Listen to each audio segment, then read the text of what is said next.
Ми живемо у світі, сповненому відволікань і постійних тривог, де дуже легко потрапити в пастку надмірного мислення. Марк Аврелій, відомий стоїчний філософ і римський імператор, нагадував нам про фундаментальну істину – влада над нашим розумом у наших руках. Ми не можемо контролювати зовнішні події, але цілком здатні керувати тим, як ми на них реагуємо і як обробляємо їх у своїй свідомості. Досвід розуму, повного шуму та нескінченних думок, знайомий кожному з нас. Ми всі хоч раз відчували, як це – застрягнути в безкінечному колі роздумів, бути паралізованими нерішучістю, відчувати втому від постійного аналізу. Надмірне мислення тримає нас у стані безперервного хвилювання за майбутнє або жалю за минулим, не дозволяючи повністю насолодитися теперішнім. Ми потрапляємо в спіраль «а що як?», яка заважає нам приймати ясні рішення і жити в спокої. Якщо ви шукаєте способи вирватися з цього замкненого кола і відновити свій ментальний простір, ви в правильному місці.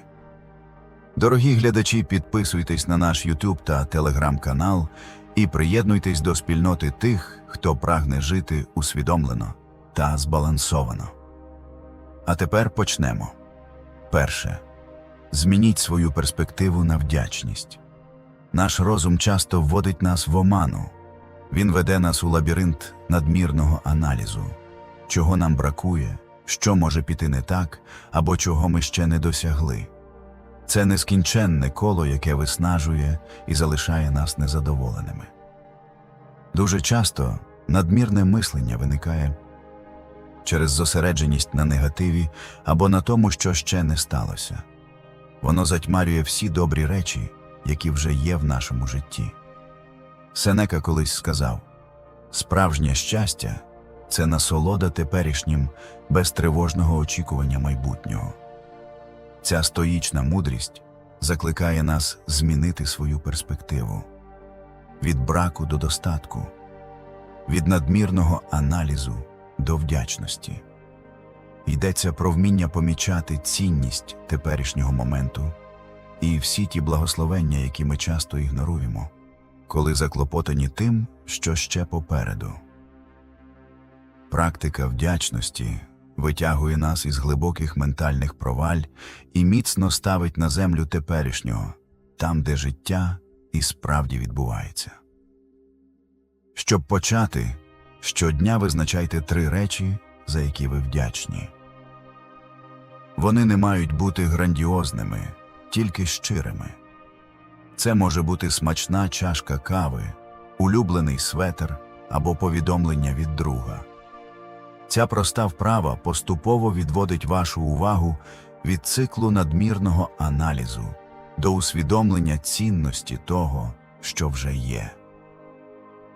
Вдячність посилює позитивне у нашому житті і змінює внутрішній діалог від мови нестачі до мови достатку. З часом цей новий погляд змінює те, як ви стикаєтеся з життєвими труднощами, перетворюючи їх на можливості ще більше цінувати те добре, що вже існує у вашому світі. Це не просто про добре самопочуття в конкретний момент. Це про формування внутрішньої основи задоволення, яка зможе підтримати вас у всіх злетах і падіннях життя. Друге. Прийміть непостійність і практикуйте відпускання. Будьмо чесними, наш розум часто застрягає, прокручуючи події минулого або тривожачись про майбутнє. Це і є головне поле бою надмірного мислення, де думки чіпляються і тримаються довше, ніж нам хотілося б. Цей виклик не має вікових чи професійних меж. Він однаково стосується і студентів перед іспитами, і професіоналів перед виступами, і тих, хто не може заснути, бо розум нон-стоп працює. Але навіть у цьому марафоні думок можна знайти розраду. Епікур сказав: «Той, хто боїться смерті, ніколи не зробить нічого, що варте уваги». Хоч ця цитата може звучати похмуро, насправді вона говорить про ключову ідею стоїцизму – непостійність. Усе змінюється, включно з думками, які здаються нам надто нав'язливими. Коли ми надто багато думаємо, ми чіпляємося за думки, наче це щось постійне і визначальне. Але прийняття непостійності – це усвідомлення. Думки приходять і йдуть, вони не вічні. Це розуміння може стати промінчиком надії, коли ви відчуваєте себе захопленими у полон думок. Практично це означає навчитися відпускати. Уявіть собі річку, по якій пливуть листки. Кожен із них – це окрема думка. Або ж хмари в небі, які змінюються і зникають. Такі візуалізації дають миттєве полегшення і водночас глибоко закріплюють ідею. Природа думок – змінюватися. Впровадження цієї практики у щоденну рутину може повністю змінити ваше ставлення до думок. Йдеться не про те, щоб виганяти думки силоміць, а про те, щоб дозволити їм іти. Відпустити не означає здатися. Це акт сміливості. Це означає, ви обираєте не дозволяти нав'язливим думкам безкоштовно орендувати простір у вашій голові. І з часом ви помітите, що виникає новий ментальний простір, спокій, який завжди був у вас, лише прихований шумом надмірного мислення. Третє. Зосередьтеся на зусиллі, а не на результаті. Надмірне мислення часто виникає через те, що наш розум танцює з майбутнім, і з його результатами, припущеннями, імовірними провалами чи розчаруваннями. Ці проєкції майбутнього можуть скувати нас страхом. Ми зациклюємося на можливих наслідках наших дій, а не на самих діях. Ми живемо у світі, де результат часто цінується більше, ніж шлях до нього. Через це виникає хибне переконання. Якщо результат не гарантовано позитивний, зусилля не варті того. Та Епікур, стоїчний філософ, радив інакше. Не пояснюй свою філософію, живи нею. Стоїцизм вчить нас зосереджуватись на зусиллях і намірах, а не на результатах, які ми не в змозі контролювати. Це не означає, що не варто ставити цілі чи прагнути досягнень. Але справжня цінність у якості нашого зусилля, в цілісності наших дій і у доброчесності, з якою ми крокуємо своїм шляхом. Щоразу, коли ви знову починаєте зациклюватися на можливих результатах, свідомо повертайте фокус на самі зусилля. Запитайте себе, чи я викладаюсь наповну? Чи дію з добрими намірами? Чи залишаюсь вірним своїм цінностям? Цей підхід допомагає залишатися повністю присутнім у процесі. Ви виконуєте свою частину роботи, і на цьому ваша відповідальність завершується. Таке фокусування на зусиллі звільняє нас від кайданів надмірного мислення. Воно дозволяє бути тут і зараз, віддаючи найкраще без тіні страху, який затьмарює наш досвід. Це перетворює дії не просто на кроки до результату, а на прояв нашого характеру та внутрішнього вибору жити з ціллю. І з цим зрушенням ви відкриваєте для себе, що ваш шлях – це не просто засіб для досягнення чогось. Це втілення самого сенсу життя, де кожен крок уже є досягненням. Четверте. Візьміть контроль, перенаправивши свою енергію. Ви коли-небудь застрягали в безкінечному вирі «а що як?» і катастрофічних сценаріїв, повторюючи ті самі тривоги знову і знову, поки не відчували повне ментальне виснаження. Це схоже на те, ніби у вашій голові відкрито десятки вкладок, кожна з яких – відео на повну гучність, і ви не можете зупинити жодне з них. Такий ментальний багатозадачний режим – характерна риса сучасного життя. Постійне бажання тримати руку на пульсі всього породжує нескінченний цикл надмірного мислення. Але, так само як захаращений робочий стіл потребує порядку, безлад у голові теж потребує організації. Перенаправити свою ментальну енергію – це не просто знайти душевний спокій. Це повернути контроль і вимкнути постійний шум із розряду «а що як?», щоби ви могли нарешті оцінити те, що є. Сенека казав: «Справжнє щастя – це насолода теперішнім без тривожної залежності від майбутнього». Ця мудрість є ключем до того, щоб знову взяти контроль над своїм мисленням. Почніть із того, що заземлити себе у теперішньому. Сконцентруйтеся на якійсь справі, навіть найпростішій, і направте свою енергію на її завершення. Це просте, але глибоке перезосередження виводить вас із вирви тривог за майбутнє і повертає в теперішній момент. Практичний приклад. Займіться чимось, що вимагає вашої повної уваги. Приберіть робоче місце, прогуляйтеся швидким кроком або зануртесь у книжку.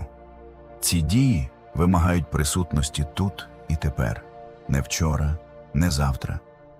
Коли ваші думки і дії синхронізуються, ви не просто відволікаєтесь, ви свідомо обираєте, куди спрямувати свою енергію.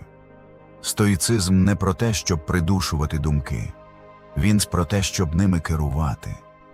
І коли ви навчаєтесь вкладати ментальну енергію туди, де вона справді потрібна, ви розвиваєте ментальну дисципліну. Мета не в тому, щоб повністю позбутися надмірного мислення – це нереалістично. Мета – навчитися розпізнавати моменти, коли думки не служать вам, і вміти перенаправити себе. Це як м'яз. Чим частіше ви тренуєте здатність перефокусування, тим сильнішим і витривалішим стає ваш розум. І тоді та хвиля надмірного мислення, яка колись затоплювала вас, може бути приборкана. Крок за кроком, усвідомленими діями і присутністю в моменті. 5. Візуалізуйте надмірне мислення як зовнішню силу. Уявіть, що надмірне мислення – це не частина вас, а зовнішня сутність. Щось на кшталт туману, який несподівано огортає ясний день. Спочатку одна тривожна думка, але вона стрімко розростається у справжню бурю.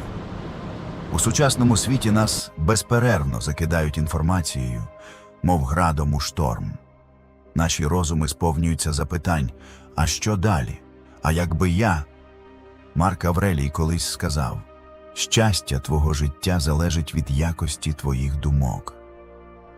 І саме тут народжується 5-та техніка – візуалізувати надмірне мислення як зовнішню силу. Не для того, щоб перетворити його на ворога, а щоб усвідомити – нав'язливі думки – це не ви. Вони не ваша суть, а вторгнення у ваш душевний спокій. Уявіть ці думки як хмари, що пропливають над величною горою. Ви – та гора. Незрушна, сильна, а думки – лише тимчасове явище. Або помістіть кожну нав'язливу думку в бульбашку і уявіть, як вона відлітає геть. Ця вправа не лише зменшує їхній тиск, а й нагадує – думки минущі. Вони можуть порушити ваш спокій тільки тоді, коли ви самі надаєте їм силу. Ця техніка створює ментальний рефлекс, який допомагає дистанціюватися від думок ще до того, як вони перетворяться на емоційну бурю. З практикою ви навчитесь відрізняти себе від урагану нав'язливих думок. Ви не просто сукупність свого мислення. І ця чітка межа стане щитом, мов беруші на галасливому концерті. Щоразу, як відчуваєте, що застрягли в надмірному аналізі, зупиніться. Уявіть цю думку як шум, який не має до вас жодного стосунку. Відірвіть її від себе. Кожна така вправа – це крок до повернення вашого ментального простору, до спокою і до здатності знаходити тишу навіть серед хаосу. Друзі, не забувайте, що в нашому телеграм-каналі ви можете знайти додаткові матеріали про стоїчні практики та методики управління часом. Ми щодня публікуємо корисні поради, мотиваційні цитати та аудіоматеріали, які допоможуть вам ставати кращими кожного дня. Також ми запустили преміум-канал, де вже понад 28 годин контенту у форматі чистого голосу. Без реклами, з ексклюзивними випусками яких не буде на YouTube. Приєднуйтеся до нашої спільноти і отримуйте щоденну дозу натхнення. Деталі в описі. 6. Виділіть спеціальний час для занепокоєння. Усім знайоме відчуття, коли певні тривоги безперервно дзищать у нашій голові. Вони як нав'язливий шум холодильника. Іноді майже непомітні, але постійно присутні. Вони можуть захопити нас у будь-який момент. Під час роботи, спілкування з друзями або навіть коли ми просто намагаємось заснути. Мов сцена в театрі, наш розум стає майданчиком для небажаних акторів, думок, які відмовляються піти. Та є один сміливий урок від Епіктета. Якщо хочеш стати кращим, змирися з тим, що тебе вважатимуть дурним і наївним. На перший погляд це здається недоречним, але насправді це заклик ставити свій душевний спокій вище за страх виглядати легковажним. І тут народжується ефективна стратегія. Виділити окремий період для занепокоєння. Дати тривогам сцену, але лише на біс, а не на головний акт. Призначте конкретний час щодня, наприклад, 20 хвилин увечері, коли дозволите собі цілковито зосередитись на своїх хвилюваннях. У цей час дозвольте їм вийти на сцену. Розгляньте їх уважно, дослідіть їхнє коріння, навіть запишіть. Що саме вас хвилює? Наскільки ймовірні ці сценарії? Що ви реально можете з цим зробити? Цей фокусований період часто демонструє. Більшість тривог – лише тіні, які здаються більшими, ніж є насправді. Крім того, ця практика навчає ваш розум. Для тривог є конкретний час і місце. Але це не цілий день і не кожну хвилину. Коли час занепокоєння минає, завершуйте і відпускайте. Ви дали своїм тривогам їхню частку уваги. Тепер настав час відкласти їх у бік. Таке упорядкування, як прибирання у ментальній кімнаті. Ви розкладаєте думки по поличках і звільняєте простір для спокою. І, ймовірно, виявиться, коли турботам не дають вільно блукати, вони втрачають свою силу. І життя стає трішки легшим. І трішки приємнішим. 7. Розкладіть нав'язливі думки на конкретні кроки. Коли надмірне мислення накриває хвилею, ми ніби несемо на собі вагу цілої скелі. Наші тривоги здаються такими величезними, що ми буквально паралізовані під їхнім тиском. Це універсальний людський досвід. А ще посилений сучасним світом, що вимагає від нас успіху у всьому – роботі, стосунках, саморозвитку, соціальному статусі. І ця гонитва призводить до нерішучості і страху. Але Марк Аврелій дає нам ліхтар у цьому тумані. Перешкода на шляху – стає шляхом. Те, що стоїть на заваді дії, стає дією. Ця глибока думка лежить в основі 7-ї техніки – перетворення великих тривог у конкретні дії. Коли розум переповнений складною проблемою або великою тривогою, головне розбити її на дрібні, керовані частини. Запитайте себе, який наступний крок я можу зробити? Не всі 5, 10 або 20, лише один. Один конкретний крок може здаватися дріб'язковим, але він – потужна протиотрута проти паралізуючого мислення. Коли ви фокусуєтесь на дії, ви спрямовуєте енергію не на роздуми, а на рух. Це як розплутувати великий вузол по ниточці. Ви не ігноруєте складність ситуації. Ви долаєте її з ясністю і цілеспрямованістю.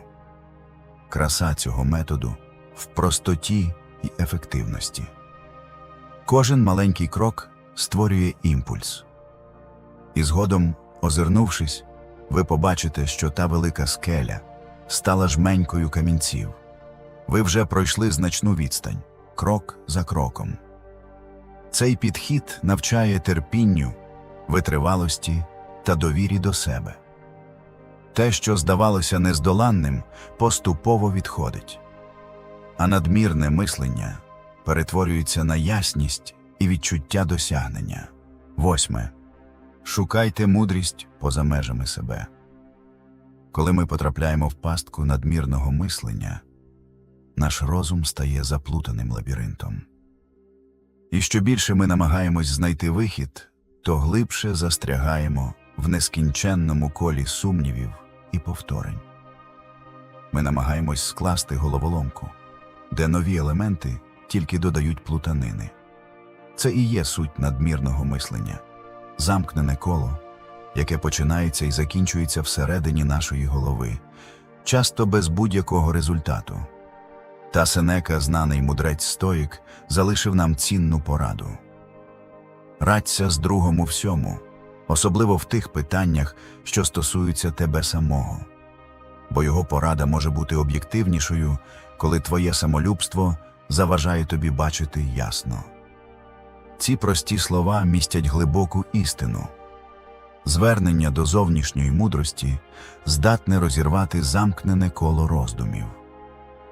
Погляд збоку – це не ознака слабкості, а ключ до виходу з ментального тунелю. Це може бути порада друга з ясним поглядом, ментор з досвідом або ж мудрість із книжок.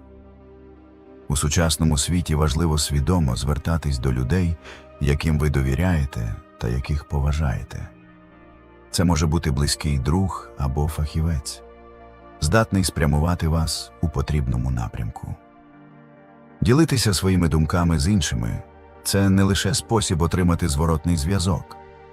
Це шлях до усвідомлення того, що насправді відбувається у вас всередині.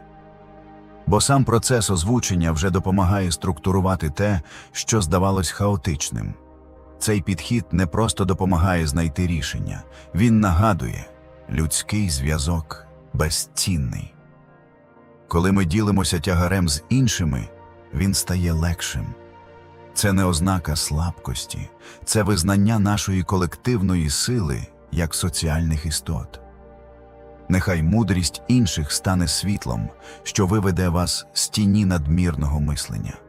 Бо з кожною щирою розмовою, кожним відгуком, головоломка стає трохи простішою. Не тому, що проблеми зникли, а тому, що ви більше не розв'язуєте їх на самоті. 9. Практикуйте добровільний дискомфорт. Одна з найпотужніших стратегій у боротьбі з надмірним мисленням – це свідоме входження в дискомфорт. Бо саме в моменти невизначеності чи змін наш розум починає створювати нескінченні сценарії. Він хоче передбачити кожен можливий результат і підготувати нас до всіх форм дискомфорту. Але така постійна ментальна підготовка лише виснажує. Ми застрягаємо у своїй зоні комфорту, у своїй рідній ментальній в'язниці, де особистий розвиток сповільнюється, а надмірне мислення – тюремник. Добровільний дискомфорт – це спосіб тренувати свій розум до невизначеності і зменшити потребу в надмірному аналізі. Суть практики – у малих діях, які навмисно виводять вас із зони звичок. Це тренування стійкості і адаптивності. Почніть із чогось простого. Прийміть холодний душ, спробуйте поспати без подушки або пройдіться пішки замість поїздки.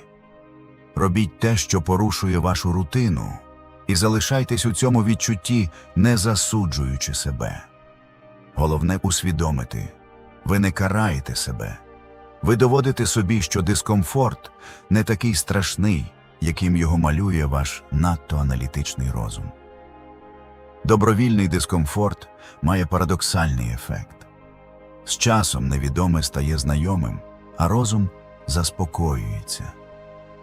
Ви стаєте менш реактивними до змін і більше зосереджуєтесь на тому, що справді контролюєте – свої реакції та ставлення. Ця зміна перспективи не лише зменшує надмірне мислення, а й формує міцне внутрішнє ядро. Ту стійкість, яка не залежить від зовнішніх обставин. Згодом ця практика надасть вам глибоке відчуття впевненості і внутрішньої сили, яка супроводжуватиме вас у всіх сферах життя. 10. Розмірковуйте над швидкоплинністю життя. Коли ми потрапляємо в бурю надмірного мислення, найчастіше це відбувається через надмірну зосередженість на дрібницях. Ми настільки занурюємось у деталі нашого життя, що втрачаємо здатність побачити ширшу картину. Наші думки стають клубком з «а якщо станеться ось це» або «а раптом не вийде те», і ми втрачаємо перспективу. Цей мікроскопічний погляд змушує навіть найменші труднощі виглядати гігантськими, споживаючи нашу енергію та простір для життя. Сенека писав: «Нам не дано коротке життя. Ми самі робимо його коротким. Ми не обділені часом. Ми просто марнуємо те, що маємо». Це нагадування спонукає нас подивитися на наше існування з висоти і усвідомити: кожна хвилина, витрачена на надмірне мислення, це хвилина, у якій ми не прожили. Це втрата того життя, яке ми могли відчути. Стоїцизм закликає нас ставити собі запитання, чи матимуть ці тривоги значення через рік, 5 або 10? Чи дійсно варті вони мого часу, обмеженого і цінного? Щоб протидіяти надмірному мисленню, варто регулярно робити крок назад і споглядати своє життя цілком. Побачити, що більшість речей, які заповнюють наш розум, тимчасові, а в довгостроковій перспективі незначні. Коли ви відчуваєте, що вас накривають думки, зупиніться і нагадайте собі: життя минає. Запитайте: чи справді ці думки варті мого часу? Роздуми про скороминущість життя не повинні робити нас похмурими. Навпаки, це заклик цінувати теперішнє. Зосереджуватись на тому, що має справжнє значення. Це потужна протиотрута проти надмірного аналізу. Вона спрямовує нашу увагу на теперішнє, збагачує нашу вдячність за кожну мить і зменшує вагу тривог про майбутнє. Нехай швидкоплинність життя стане не джерелом тривоги, а полотном, на якому ви малюєте найяскравішими барвами присутності і справжнього проживання. Дорогі глядачі, якщо це відео було для вас корисним, не забувайте підписатися на наш канал, поставити вподобайку та натиснути на дзвіночок, щоб не пропустити нові відео про саморозвиток і стоїцизм. Поділіться своїми думками та питаннями в коментарях. Я завжди радий почути вашу думку і допомогти вам на шляху до особистісного зростання. Дякую за перегляд і до нових зустрічей, дорогі глядачі.